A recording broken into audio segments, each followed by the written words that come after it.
Why was Reading Gaol built when it was?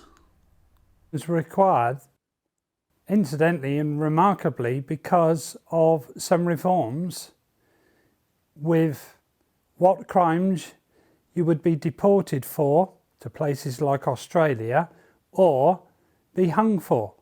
So there were now less crimes in the beginning of the Victorian period, which was 1837 onwards. The population of the country was growing fast, therefore more prisons were required. What did the jail look like when it was first built? A stunning building. It was part of the design, was based on Warwick Castle. If you've ever been to Warwick Castle, that's a stunning building. The walls were built and castellated with towers on each corner. The entrance was like an entrance to a castle. But unfortunately, before the building was listed and when the government of the day could do so, because they wanted to modify the prison for a change of use, we lost those walls and we lost the grand entrance in the late 60s, early 70s.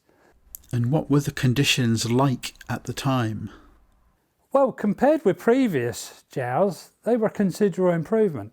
Most prisons before that had like one big room where all the prisoners sat or laid on the floor, often manacled. There wasn't proper sanitary, but there was a lot of chat and a lot of interaction between the prisoners, and this was another problem because the interaction between the prisoners often ended up with prisoners learning things in jail that weren't what you would want them to learn in jail. They learned tricks and ways like you might go in for larceny and come out as a very good pickpocket. So this was another reason why the authorities wanted to get away from mass open prisons which carried disease, which were insanitary as we're in now. So there were improvements. Prisoners had a separate cell. They had a method of going to the toilet. They had a wash basin, they had lights, looking at the Bible only in the evening. They had a hammock to sleep in. They weren't generally heated that well. They had a small window that they really couldn't look out, but they got a bit of light. But from a functional point of view, they were better off. From a mental point of view, they were worse off. What happened to some prisoners after they were released? Wow. I'm not sure if there's very accurate details about whether reoffending was higher or not. And of course, Reading Gaol was a jail for well over 100 years. And as times change and other reforms were made, and actually it got to one point where it was pretty overcrowded. There would be more than one prisoner per cell. But yes, in some cases where the prisoners had done, using their terminology, a long stretch, and hadn't been allowed to talk, when they came out they found it very difficult to hold conversations, immerse themselves back into the community of the day, because they weren't used to that anymore. And it must have been a very, very difficult transition. Was Oscar Wilde ever a resident in the jail? Yes, the famous playwright and author was in Reading Gaol for over a year.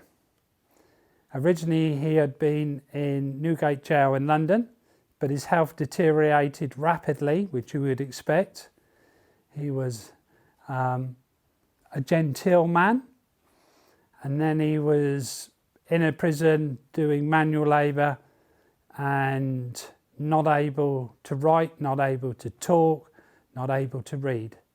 So his mental and his physical health, because they're both linked, went down rapidly. The authorities certainly did not want him to die in jail, so they moved him to Reading Gaol, which was seen as a more comfortable jail because it was out in the country, but you were still in prison. Very similar prison regime than would have been in London. He was given lighter duties, like in the library. He also got to befriend some of the guards. It is documented in Reading newspapers that he became friendly with some of the guards because he was so intellectual. He could win crossword puzzles, etc., which were in the local newspapers, and the guards benefited from entering these competitions and the winnings. Were there any other famous prisoners? Yes, Anthony Joshua the boxer is probably the most recent one, who had a conversation with one of the social workers stroke prison guards and basically went along the lines, right lad, this is your last chance to turn your life around. Do you want to be in prison most of the rest of your life doing nothing, or do you want to do something with your life? And that's what happened. Now he is a world heavyweight champion in the different codes and gone on and made a well-respected life for himself. So it is important to realise that probably the majority of prisoners in the end find their calling in life. And have there been any major changes to the prison? Oh, mainly in the late 60s, 1970s, when the old castle wall and the towers were taken away and the gatehouse, and new boring buildings were added, including an exercise yard. There would have been changes to give the prisoners at the time, whether they were mature prisoners or young offenders, opportunities to learn skills, and those skills they could learn while they were in prison. Plus there would have been a library added, plus they could have had more time to go to the church area, and they had more time to exercise outside. The spoke wheel limited section segmented area had been well removed by then. From a prisoner's point of view, there were great changes and improvements.